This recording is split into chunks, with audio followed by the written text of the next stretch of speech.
Have you ever wondered what your pet does when you're not looking? Well, meet Milo, a fluffy white ragdoll cat with a heart full of curiosity. While most of his days were spent napping in sunbeams, today felt different. Today, he wasn't just Milo the cat. He was Milo the brave explorer. His mission, should he choose to accept it, was to venture beyond the familiar sights of the living room and into the mysterious, uncharted territory of the hallway. To you and me, it's just a hallway.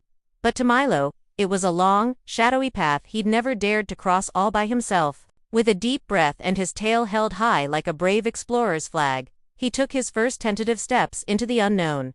The floor felt cool beneath his paws. Each step was a small victory. He padded along, his senses on high alert, ears twitching at every little sound. What strange new world was this? The air smelled different here, a mix of clean laundry and old books. Suddenly, a giant, rumbling monster appeared from a side cavern. It roared and shook the ground. Milo froze, his big blue eyes wide with fear. His fur stood on end. Should he retreat? Was this the end of his grand expedition? He crouched low, ready to spring back to safety. But then, he watched it for a moment. The monster wasn't chasing him.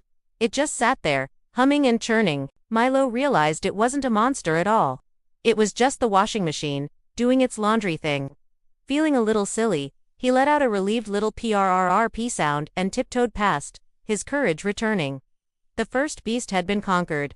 Feeling bolder now, he continued his journey to the end of the hall. And what did he find there? A magnificent, undiscovered cave, the linen closet. The door was cracked open just enough for a curious cat to slip through. Inside, a wonderland awaited. There were towering cliffs of soft, fluffy towels and mountains of cozy blankets. It was a paradise for a cat who loved soft things. Without a second thought, Milo began his ascent. He climbed and climbed, scrambling up the towers of towels until he reached the very top. He had conquered the peak.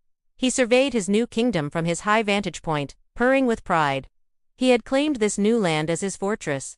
A little while later, his human, Leo, came looking for him. "Milo, where are you, buddy?" When Leo peeked into the linen closet and saw his little explorer perched atop the towels, he didn't scold him. Instead, a huge smile spread across his face. "There you are. You're so brave, Milo," he said, scooping him up for a cuddle.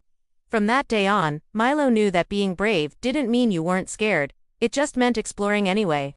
And he learned that the world, even just his own house, was full of wonderful, exciting places just waiting to be discovered. Thanks for watching Milo's Big Adventure.